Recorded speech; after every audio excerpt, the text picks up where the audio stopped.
In an age where Airbnb dominates the conversation, what sets professional corporate housing apart? This industry is that we do all 30-day plus days, all month plus days, driven by the regulation in the markets where we participate, right? Where an apartment stay is defined as 30-day plus, but also driven by the demand of our clients. Meet Ken and Gary Brown, the visionary brothers behind Furnished Quarters. They turned a knack for real estate and design into a global corporate housing brand. There's a whole different real estate world out there today. I mean, every few years seems like that the market does change. So that's a model that we couldn't duplicate today, that's for sure, from what we did in the early 80s. Why are corporate clients choosing furnished apartments and short-term rentals over hotels? And what does that mean for the future of hospitality? I think that what's attractive to us is going to be what's attractive to our clients, right? We're essentially trying to place our inventory where we know our clients are going to be interested. I'm 32-time Airbnb superhost Jason Muth. I worked in the media business for over 25 years, and in 2016, I started my Chapter 2 in the world of short-term rentals. Since then, I've welcomed over 5,000 guests and their furry friends to our homes. And now we're here to show you how to create a smart stay. Now, on with the show. All right. Thank you, Gary and Ken, for joining us. Gary and Ken from Furnished Quarters. Good morning. Morning. Morning. So before we kind of hop into the topics and what you do and the trends in the space, I'm a little curious just to understand how you got started. Gary, I understand you started this with your brother, Furnished Quarters. What made you decide to get into this space? Well, at a very young age, and by the way, thanks for having us on your program here. At a very young age, my brother Steve and I started investing in real estate, literally in our 20s. Steve and I both did a small investment on our own for, our personal apartment that we lived in. And in a very short period of time, we did quite well and flipped the apartments and moved on. We took that seed money and started investing into real estate in Manhattan. Back in the 80s, there were a lot of conversions of rental buildings to co-ops and condos. And we took advantage of that by stepping in. And a lot of those tenants who had these really sweetheart leases were able to buy their apartments for literally half price. So we would work with a lot of those tenants who didn't really want to buy, but had this phantom equity, we'll call it, built up, and we were buying those tenants rights to buy the apartment at a sharply discounted price. They made money, we made money, and off we went. So we took that basically seed money and started to buy townhouses in Manhattan. And from that, we said, all right, maybe we can make a few $100 more per month by furnishing them. Our family background is furniture. My dad and grandfather before him had the furniture, had a furniture store in Fairfield County, Connecticut. And had sales all of a sudden skyrocketed as we were starting to furnish our apartments. His bottom line didn't change, but he certainly was selling a lot more furniture. So we started furnishing our townhouses that we owned. And very quickly, those rented up like days, really quickly. And a short period of time later, we got a call from one of our competitors to this day saying they'd like to rent our entire portfolio and put it into their inventory. And we said, well, why? And lo and behold, we realized there was a whole segment of the hospitality space called corporate housing. And we kind of just went on from there. Now, I don't want to gloss over the beginning story because I know where you are today, operating in a lot of markets, a lot of different properties in a well-run machine for corporate rentals. But it sounded like if you got started in the 80s, you adapted to kind of probably unique market conditions in Manhattan with these tenants having the phantom equity, because that's not like a regulatory scheme that exists in many other places. But also the market changed, in multiple ways from the 80s. We got involved in short-term rentals in the mid 2010s, and I can tell you that a lot has changed just in the 10 years that we've been doing it. So I can only imagine just how much the market's evolved and how much your strategy has evolved since the 80s. Oh boy, I'll tell you, it's been lots of ups and downs in the market for a whole host of reasons. But if you were able to hold on, I wish we held on. We sold a lot of property. We bought and sold. We're the Flip Brothers that they were calling us. We bought and sold a lot of property we only could hold on to all that property from back in the day, we would be that much further ahead. But yeah, you can't do that today. The buildings aren't converting like they used to. My kids, Ken being one of them, were quite interested in what we did, and earlier in their careers, we were like, "Oh, I wish we could do that." But now it's a whole different real estate world out there today. And I mean, every few years seems like the market does change. So that's a model that we couldn't duplicate today. That's for sure, from what we did in the early '80s. Yeah. The other part, and the other part from your introductory story I thought was helpful is that you actually took stock of kind of your unique strengths, and that being your access to furniture, and the furniture industry that's there. I hear this sometimes when people are asking where to get started, how to get started, and Sure. sometimes people who have a real estate license and they might have a knowledge in a state that might not be the premier state to be doing this in, but if they have that inside knowledge, that's something that gives them a leg up. So I thought that was a nice creative way to look at your strengths and hop in the market, and use that to your advantage. Yeah, most of our competitors, excuse me, most of our competitors do rent furniture. My brother's really into design. I'm not.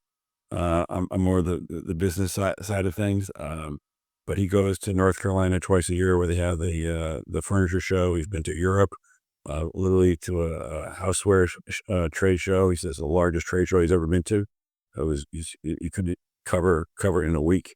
I'm literally looking for corkscrews and dishes and so forth. But so yeah, design has been a big part of Furnished Quarters from day one. It does set us apart from our competitors for sure. On the design front, do you have kind of a standard set of equipment and furnishings that you use so that once you acquire a new property, you can get it set up very quickly, or do you take the time to customize it for each, or is it something in between? Yeah, we have our own in-house design team. We report up to my brother, but we design to the building, to the market. It's not cookie cutter. You're not going to get the same look in LA versus New York. It's just different. A townhouse feel design will be much different than a full service doorman contemporary building. So you want to we always say you want to live like a local. So live like a New Yorker, and depending what type of building you're in, you're gonna see a different design.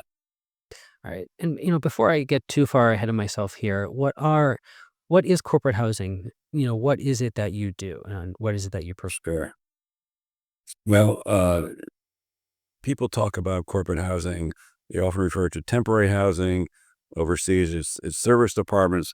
But our basic model, and the model followed by other companies of any size, is most companies don't own real estate. In fact, our portfolio of owned properties is much smaller than what we lease from others. So early on, we first leased our own townhouses to Furnished Quarters, but then using our contacts in the real estate community, we started renting from others. So the model is you go into a 3-unit building, you rent 10 to 20 apartments. We have as many as 65 in one building today. And you just rent them for a year at a time, sometimes longer term, furnish them, put all the utilities in, set up housekeeping, etc.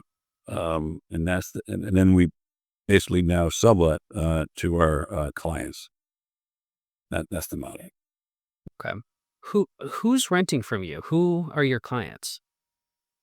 So I'm happy to speak to that question. Yeah.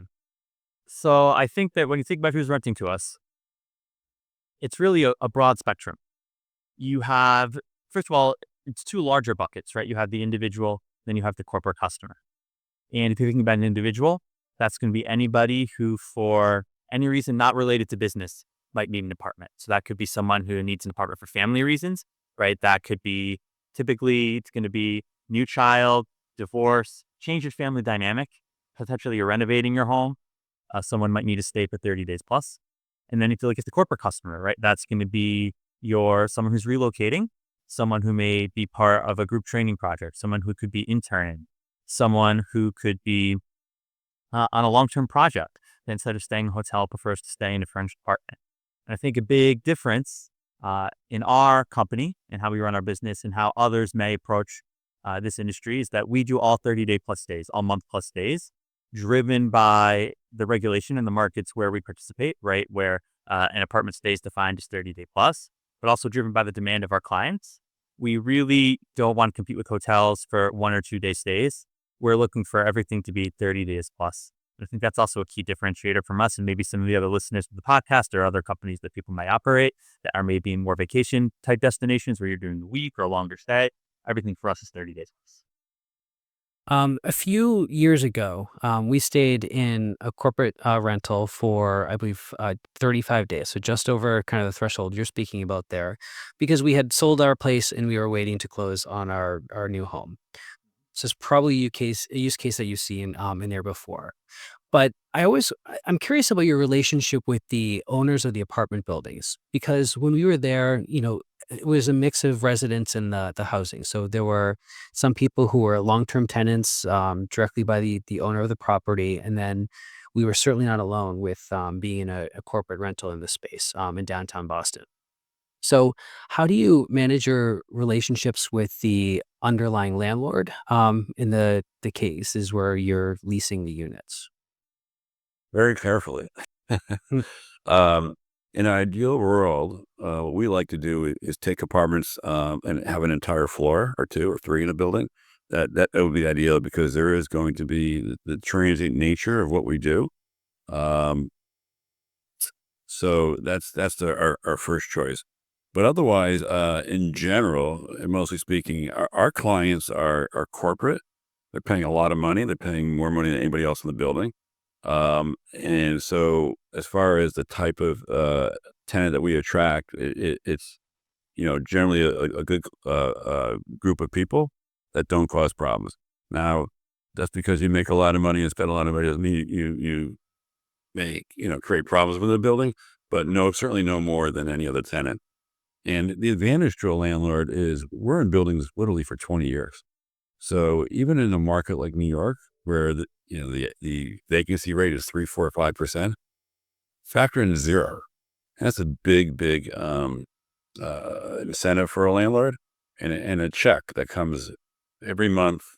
First of the month, fifth of the month, whenever it's due, and it's quite advantageous. Also in lease up, for them to rent 30 apartments at a time, day one, take that to a bank. Also, is quite attractive to a landlord. And I guess on the other side of that relationship, when you're looking for properties to lease units in, what are the buildings that are attractive to you? I think that's what's attractive to us is going to be what's attractive to our clients, right?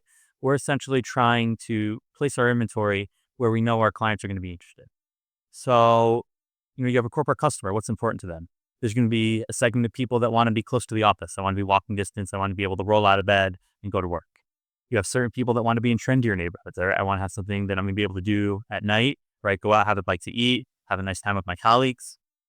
You have people that are going to want to be in more family-oriented areas, right? That's where you might have your 2 or 3 bedrooms, close to Central Park in New York City on the Upper East or Upper West Side. And then you have people that may want to be somewhere that's more value-oriented. So, for example, in New York City, they want to be maybe in Jersey City or Hoboken. It's a little bit less expensive, a little bit of a longer commute, but you're going to pay a little bit less than you might pay for a prime area. So we try, something that we pride ourselves in at Furnished Quarters is we have a wide variety of inventory. Gary mentioned the townhomes earlier, trying to have a full range ranging from that townhouse that may be more appealing to an intern, maybe some other company's just giving them a stipend, saying here's a few $1,000s, go find a place for yourself to live. And then we have the ultra high end, someone who's relocating their CEO with their family and they need a 3 or 4 bedroom plus 3,000 square foot apartment. We want to have an option for them too. So that's how we approach what inventory we want to work with. Okay. I come from the short-term rental world where, our average stay is much shorter than that. So we're looking at under a week for our average stay, which means that a lot of what we do means making sure that we design the property so that I call it idiot proof, but making sure that it's really readily adaptable for wide ranges of people who are new to the property to come through. But also, a lot of our work is about creating the experience for the guests so that they have a good check-in, they have a good stay in a way that a long-term traditional landlord would never think about it. What do you do that's not necessarily geared toward the property to make sure that your I don't know if I'd call them guests actually, but your residents. What do you do to enhance their experience working with you so that they might recommend you again in the future or come back to another one of your properties? Want me to take that one, Ken? Yeah, go ahead. Yeah. By the way, we call our tenants guests as well, by the way, even though they're here for 30 days plus. And by the way, our average length of stay is probably about 100 days at Furnished Quarters. But we have some guests staying for literally for years. Um, but the number one thing I want to leave advice to anybody out there who wanted to start a corporate housing business or, short-term rental business is response time and meeting client expectations. At Furnished Quarters, you got to reach out to us. You're going to hear from us within 2 hours. It may not solve your problem within 2 hours, but we're going to acknowledge that your request, you want an extra blanket, pillow, whatever it is, and we set the expectations when that'll be delivered. If you can do it same day, great. If not, certainly the next day. But just being in touch with your client, high touch, that's the number one way to win the client. And I think that goes for really any business, frankly. Who within your company is responsible for that communication with it? Do you have staff specialized in it? How do how do you assign that responsibility? So we've developed a fairly specialized team depending on what the guest is looking for. So typically it can be your guest service team. Once someone has moved in and they have a question or concern, they reach out to our guest service team and they're going to be 24/7, somebody available to help with anything you might need. So you talk about the differences between renting from us versus renting from someone who's going to rent you an apartment for 12 months, right? Try calling a leasing office, right? At 7 o'clock at night saying my internet's not working, right? That stuff can go so well. Whereas we want to be there for you. We want to be able to answer that question. Now, before you stay with us, if you're looking for a place to stay, right, that's going to be our reservations and our sales team. And they similarly are going to try and be committed to that 2-hour response time. And it may be that you have a question about your bill, right? And that similarly would be our accounting team. So we, have the company segmented out into the different departments, but everyone aims to be super high touch, super responsive, and just super available to help with any questions that our guests might have. Okay. And I guess you must do that at scale. About how many properties do you manage at this point? So without giving away too many of our proprietary information, but we're over 1,000 units, um, and we're literally across the globe. I'd say about 2/3 of our inventory are on long-term leases, and the third are we'll call them we mural lease. So if we have a client that needs a place in London, we don't have long-term leases there, but we work with highly vetted properties similar to Furnished Quarters. People that I've known for 20 plus years in most cases, when we're leasing with others, we're truly partnering across the globe. Work similarly to, we get a lot of inbound business to our markets from companies that do what we do, again, across the globe. Okay. Now, so, I kind of just teed it up just to kind of give our listeners a sense of just how large you've grown over the past few decades. But I want to bring the conversation to help some of our listeners who are, smaller in their operations. They might be getting started. They might just have one or two or a couple of properties. Um, I guess, do you have any advice for somebody in that space who's either considering doing a medium-term rental or corporate rental with their property? Should they enter the space at all? Is it a good space for them? And do you have any advice for somebody who's just starting out? I have some very specific advice. Go ahead. I can get some answers, but I'll let you go first. Yeah, you go first. So Gary mentioned how we do that mirror leasing. So we have clients that come to us and say, I'm moving, my company is opening up an office in XYZ place. And Gary mentioned that's about 1/3 of our business. And we have to go out and find that property for them, right? Because it's a corporate client that we work with on a national basis. And wherever they are sending someone, right, we have to find them a place to stay. So that we end up interacting with many of small landlords, or people that have just one or two properties. They want to be in the furnished rental space. So there's some very kind of specific things that come up often that I think can make a property very appealing to a company like ours, or to a corporate client that could be looking to take on corporate rental. So one thing is flexibility. The big thing that you're going to have is on the back end of the lease, you're dealing with all the things that come with your personal life when you relocate, right? Maybe you're trying to close on a home. You may be doing a renovation. You may not know how long your project at work is going to go. And there needs to be flexibility, right? People love to be able to say with 30 days notice, I need it for a little bit more time and not have to move multiple times during their corporate travel. So that's one thing. The second thing is to not have the space be too highly personalized. Someone who's relocating doesn't want to live with photos of your family, right? They don't want to live with, you may think it's nice to leave like a half bottle of olive oil in the cabinet, but a corporate client is going to see that as a health and safety risk, right? That's already been open, right? Anything that's unopened is of course okay, but they don't want to live with like your half, open spices or, a big bottle of shampoo, right? That is half done, something like that. And then just in general to have the place be fairly neutral, right? It's great to have a super specific design scheme, but sometimes, and it can be local and reminiscent of where the home or apartment is located. But if it can be too specific, it's sometimes to someone who's relocating, you don't know what anyone's personal taste is, and sometimes it can be a little bit too far in one direction or the other. So that's something that we come across a lot.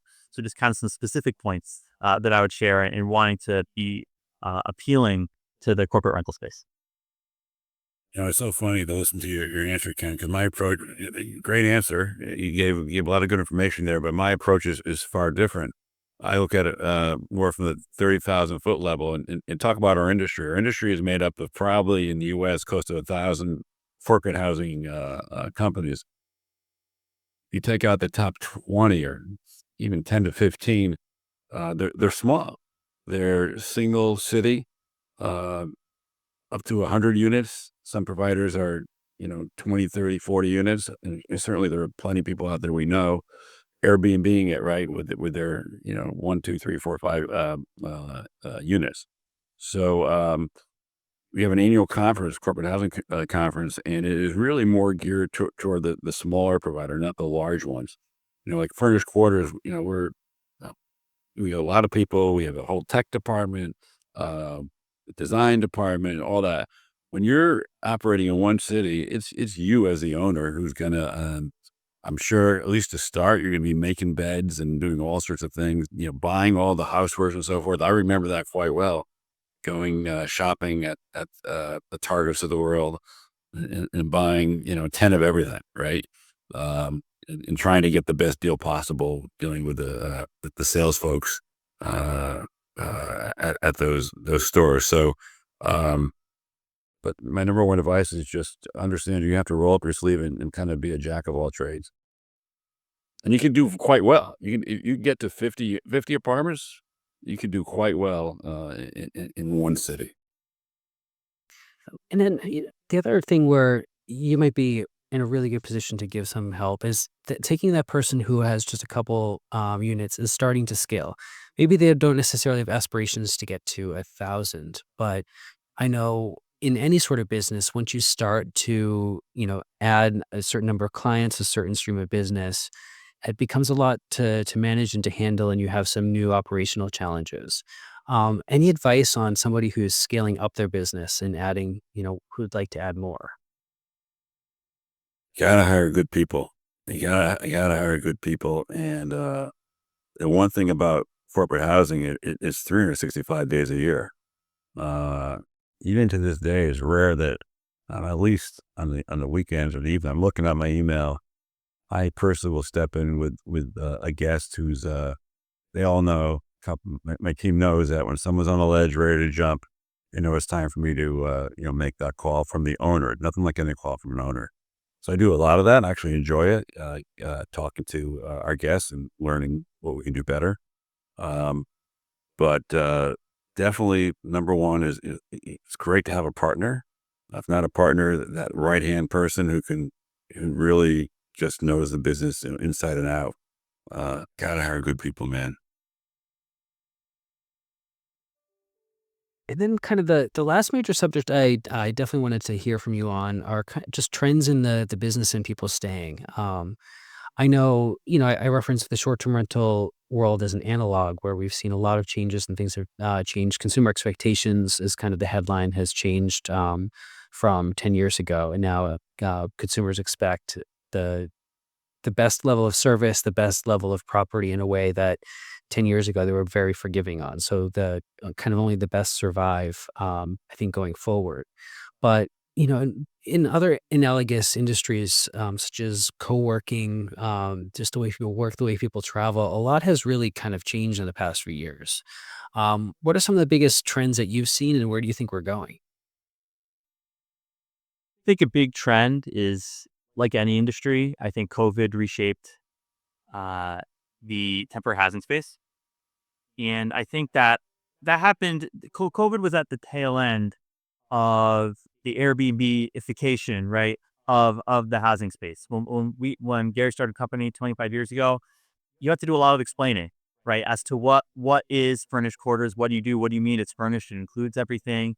And then all of a sudden something came around called Airbnb, and everyone said, "Oh, it's like Airbnb." And we said, "No, but it's professionalized, right? It's not just my apartment, right? It's we do it at a professional level." So what happened was, right, that starts to seep into our customers and our clients, who then better understand what we're offering, or maybe say, "Hey, I'd like to have an Airbnb, but maybe can I get a more professional or upscale version?" So as our clients gain a better understanding of exactly what it is that we do and what might be out there, then you have COVID happen, right? And what happens during COVID, all of a sudden people need more space, right? People need an office to work from home.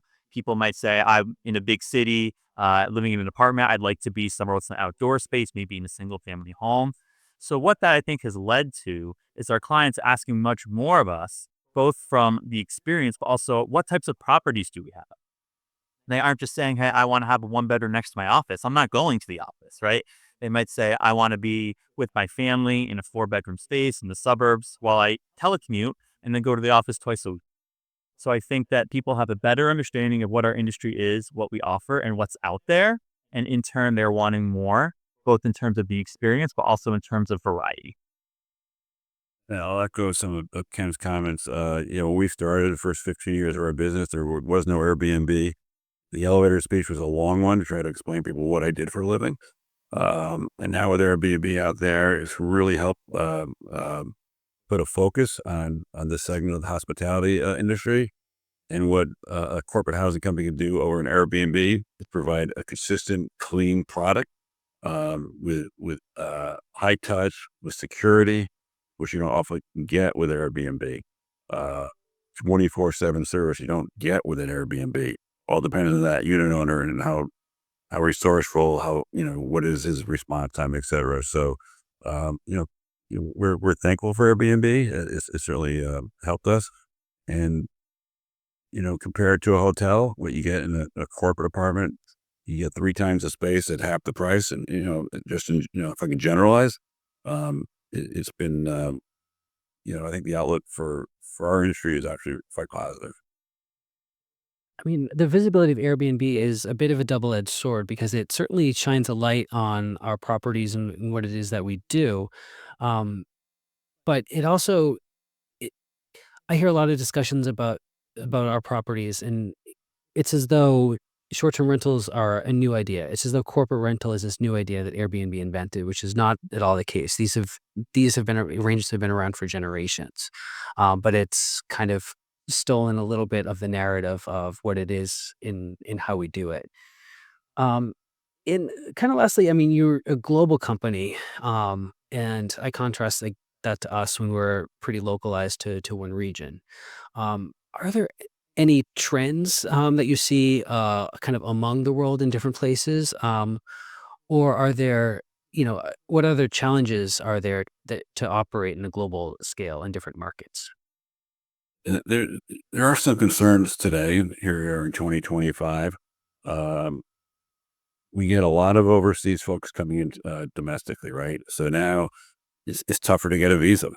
You know, uh, there's some negative energy here in the U.S. People are, maybe are gonna not come for a variety of reasons. So that's certainly a concern. Every year it seems like we have a different challenge that we have to face up to, and make sure we're marking toward the right folks. Uh, but you really have to be diverse. We have a diverse group of clients for sure. We hit pretty much every industry. Um, so in recent years, insurance has been a real good one, especially during COVID, because still during COVID, right? Where people are still having floods and fires and other calamities that they need to renovate the apartment. So we're really highly focused on insurance. That's been a growing segment for us. Um, but I will tell you, kind of getting back to the beginning about who our clients are, traditionally half of all of our clients are due to a relocation, and relocation business is down. That's certainly a trend we're seeing. Those relocation companies that you can, major companies out there, that their business has slid a bit because who wants to really move? You're sitting in a home in one city paying 2.5% on your mortgage. And now you're saying that, okay, I'm going to get transferred to another city across the U.S. Now I'm going to pay a 6 or 7% interest rate for the same home. So that's been a challenge as well. So again, the reload down, we're looking at other segments. And I'll just add, you mentioned global trends. One thing to look at is inventory. It's just interesting, going back earlier, you mentioned what's it like when you're a corporate tenant staying for 35 days or 100 days, living amongst people on longer term leases who are longer term residents of a property. What's interesting is that if you look abroad, specifically in like the Asia region, it's very different. They don't typically have, we'll call them mixed communities, right? Where people staying for a shorter period alongside a longer period. They have dedicated buildings for serviced apartments. There's some brands, like the Ascot brand, for example, is very large in the Asia Pacific region. They have thousands of properties. And the serviced apartment is its own unique property sector there, where you have dedicated buildings to serviced apartments for 30-day plus days. Whereas here in the US, oftentimes serviced apartments are amongst longer term properties. So that creates a bit of a different experience. And as you go to Europe, it's kind of in between, right? There's some properties dedicated to serviced apartments, some that are amongst longer term stays. So that's definitely something that we're seeing as far as a trend. Another trend is apartments are getting smaller and smaller, right? There are properties that are purpose built as serviced apartments. Maybe there'll be studios with a Murphy bed, right? I toured a property in New York City a couple of weeks ago. It was very small. It's a A++ area. Obviously it was a high cost to build per square foot. And, what they're calling their studio layout, did have a kitchenette of a kind, but it was just very small. And there's something to be said for older properties that are a bit bigger, but I think that's definitely a trend. Smaller spaces due to construction costs. And then when you're looking internationally, the properties can differ depending where you are as far as where serviced apartments are and where the longer term residents. All right. And before we go, how can people learn more about Furnished Quarters, about your history, about how they could do business with you? Feel free to first check out our website, furnishedquarters.com. So it's furnished with an ED, quarters as an S at the end.com. Anybody can certainly reach out to myself via email is probably best. It's just Gary, Gary, at furnishedquarters.com. Or Ken, what's your email? Is it just Ken at furnishedquarters.com, and happy to help with any questions that may have come up during this talk and help with anything we can. All right. Thank you, Ken. Thank you, Gary, for coming on to the Smart Stay Show. I'm Rory Gill. If you're looking to get a hold of me, you can find me at str.legal, and I'm happy to set up an appointment with you there. Thank you.